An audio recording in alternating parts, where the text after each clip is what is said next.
Welcome to the Kill Count, where we tally up the victims in all our favorite horror movies. I'm James A. Janice, and today, we're looking at the 10th installment in the never-ending Friday the 13th series, Jason X, aka the one where Jason goes to space, released in 2001, nearly a decade after Jason went to hell in Part 9. For those of you Friday the 13th continuity purists, this must be a very frustrating streak in the series. Goes to Hell completely ignored melted down sewer Jason, and this entry glosses over the whole thing where Freddy dragged Jason and his mask into hell. Jason X was made to keep interest in the character alive while Freddy vs. Jason worked its kinks out, and they threw him in space because, you know, why not? If leprechauns, cenobites, and critters can go to space, so too can our favorite hockey mask killer. To get to space though, they also put Jason in the future, 455 years into the future to be exact. The year is 2455.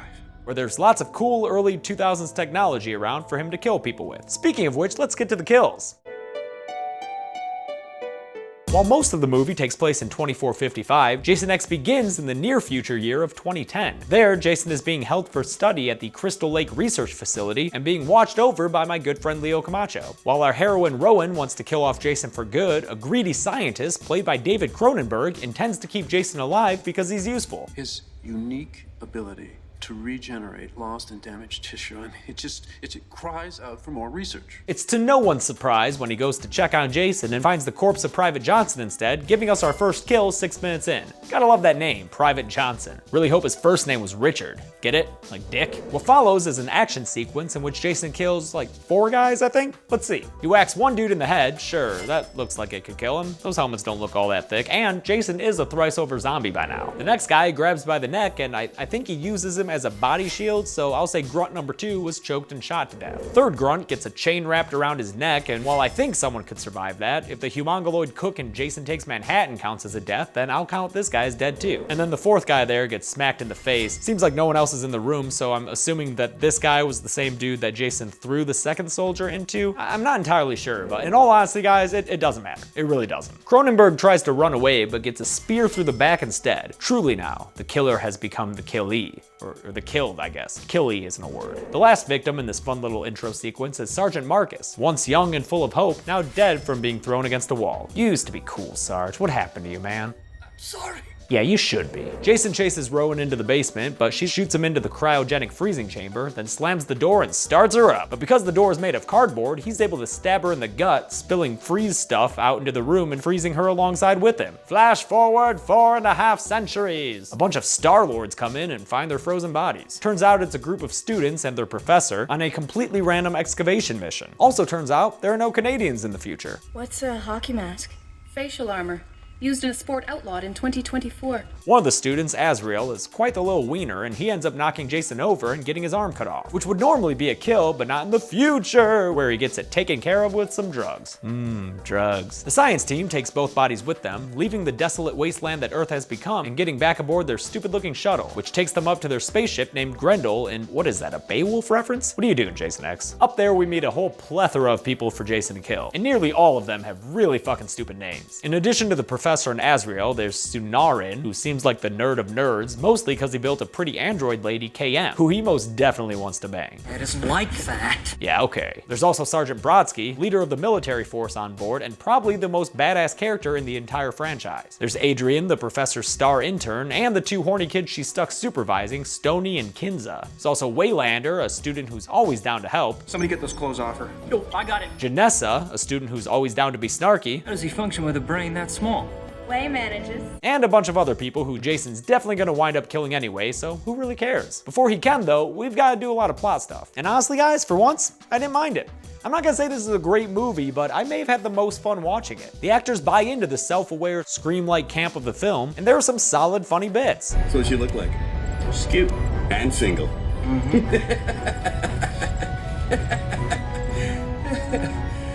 I'm so lonely. Sure, everything looks like a Red Alert 2 era video game, but it didn't bother me how long Jason was incapacitated. While he's under the knife, the science team repairs Azrael's arm and revives Rowan using nanobots, which apparently can also fashion modesty chainmail. And although the professor gets kinky with Janessa as she tries to earn an A, You pass! Stony and Kinza just have regular old vanilla PG-13 sex. It's still hot enough to stir Jason awake though, who apparently uses orgasms as alarm clocks.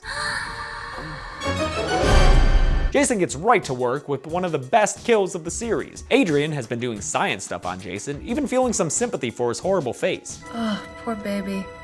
No wonder you wore this thing. But that doesn't stop Jason from revealing a very tasteful amount of underboob before grabbing her head and dunking it into a tank of liquid nitrogen. Then he takes it and smashes it against the counter, causing it to shatter all over the place. Why was an open tank of liquid nitrogen there? Who cares? That kill was awesome. After grabbing the most machete-looking tool at his disposal, he goes off in search of the horny teens who woke him up. Rowan and the others find Adrian's body and alert the ship, but when Stoney goes to open the door, he gets a machete in the gut, spraying blood all over Kinza. Then Jason drags him away around the corner for whatever reason. Since shit's going tits up, Sergeant Brodsky takes over. And even though the professor wants to keep Jason alive for financial gain, Brodsky knows the best plan of action is to blow Jason all to hell. Before Brodsky and his grunts get locked and loaded though, Jason interrupts a virtual game by slashing a CG monster's arm off. That doesn't count as a kill though. Azrael and his buddy Dallas, a guy who's played by the writer of this film, are a little confused when Jason kills them both virtually, which again is not going on the list because as Azrael points out, that does not count as a kill. But it does count when they turn off the game and Jason kills them both for realsies. First, he swings Azrael around and breaks his back over his knee, which is one of the most Monday Night Raw moves Jason has ever done. Not sure how that's more fatal than a severed arm, but whatever. Then he grabs Dallas's head and bashes it against the wall until it slides down with a funny squeak.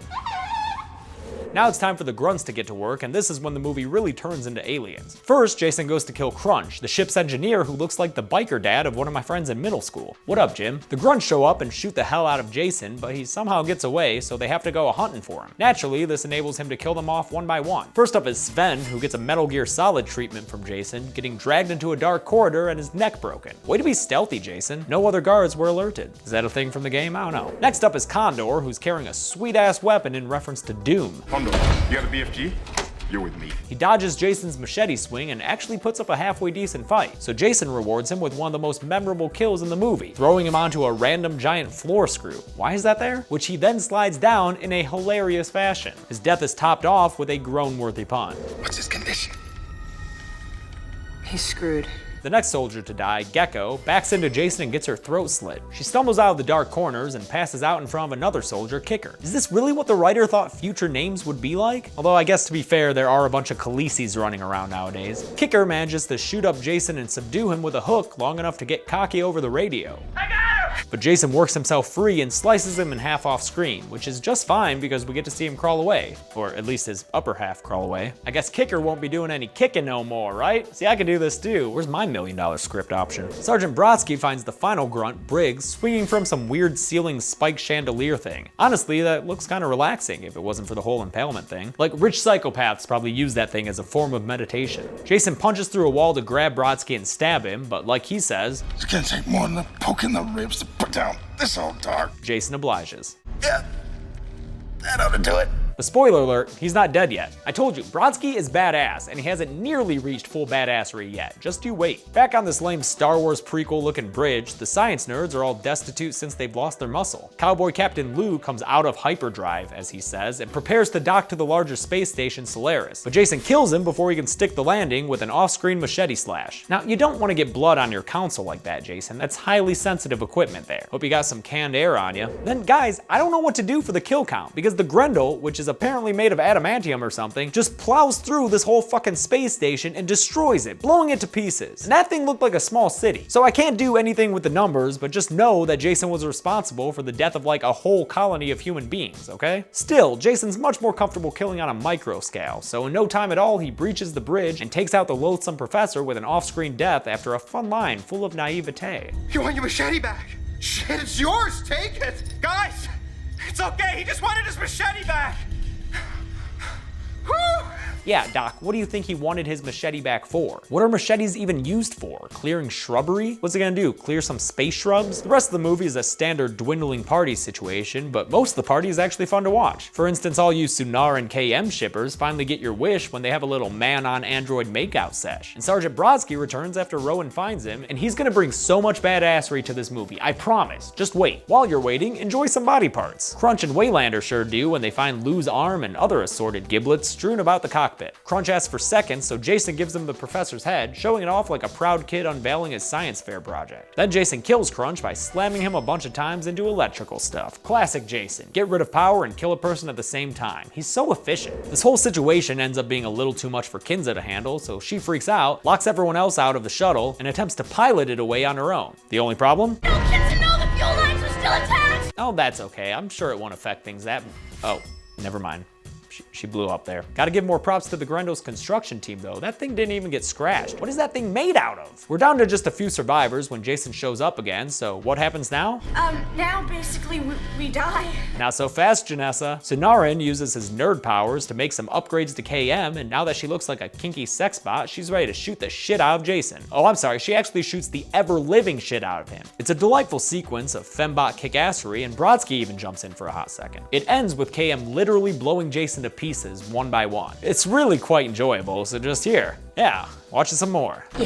Now, I know what you're thinking. James, we just watched Jason's head explode like a watermelon at a Gallagher 2 show. Surely, he's gotta go on that list. But guys, you're forgetting one thing. Nanobots. As the survivors call another ship to come rescue them because the Grendel is finally starting to show its age, those pesky nanobots detect Jason's body and try to repair him. When there's not enough body tissue available on account of KM, blowing it all away, the nanobots make do with synthetic material, and thus we get Uber Jason. That's what his name is. It's Uber Jason. Is it ridiculous or badass? I think a little bit of both, which makes it right at home in this movie. Uber Jason's first act is to decapitate KM, who's still functional as just a head, leaving Sonarin looking like Al Snow for the rest of the movie. Then, while the rest of the survivors escape to the more stable part of the ship, Waylander sacrifices himself to blow the charges they set, separating the ship and presumably killing Jason. But obviously, he didn't kill Jason. After a moment of respite, Jason magically punches a hole into the ship, creating a vacuum into space. It rips a vent off the floor, spelling certain doom for Janessa, who makes sure to get one last quip in before she goes. Oh, this sucks on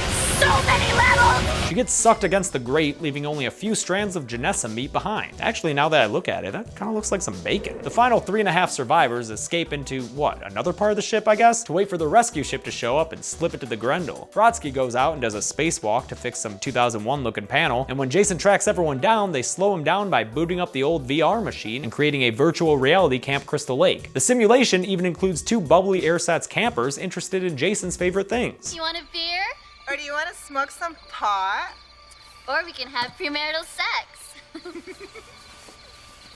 We love premarital sex! What follows is one of the fan base's favorite scenes, as a cut to Jason reveals him reenacting the famous sleeping bag kill from part 7, only this time doubling down on it. I know these girls are virtual creations, and I know I didn't include VR kills earlier, but these 2 are going on the list. Am I being inconsistent? Yes. Rowan and Sonarin, along with KM's head, make their way to the evacuation ship. Jason tries to follow, but Brodsky's a total badass and has a standoff with him right as the ship explodes. Jason, not getting the hint that this movie needs to end, flies through space to attack once more, but wait, Brodsky is a total badass again and intercepts him, riding him down to Earth 2 like a fucking meteorite. I told you this guy was badass. I mean, granted, this kills him in the process, but you couldn't go out in a more badass way. He's literally become a shooting star. The film ends with Jason apparently crash landing in a lake, his mask floating down to the bottom of it while some sexy teenage campers go off to investigate. Will we ever get a sequel that follows up on this? Almost definitely not. Let's do the numbers.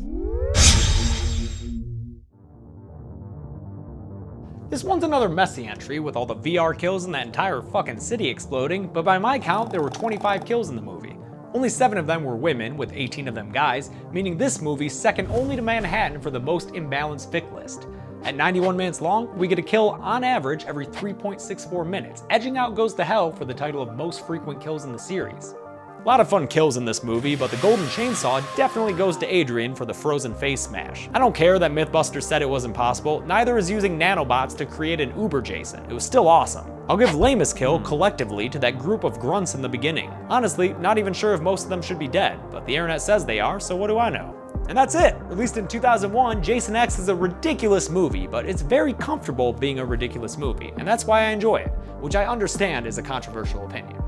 Next week is the ultimate showdown of Ultimate Destiny, Freddy vs. Jason. But until then, I'm James A. Janice. This has been The Kill Count. Hey guys, thanks a lot for watching The Kill Count for Jason X. Again, I want to thank Bloody Disgusting for their continual promotion of The Kill Count. In fact, if you discovered this series through Bloody Disgusting, leave a comment and let me know. I also want to thank YouTube user S. Wilkes for helping me out with a line in the script. Thanks, buddy. We're getting so close to the end of Friday the 13th, I can't wait to be done with it. But we're having fun while we do it, it's okay. Thanks a lot for watching, we'll see you next week.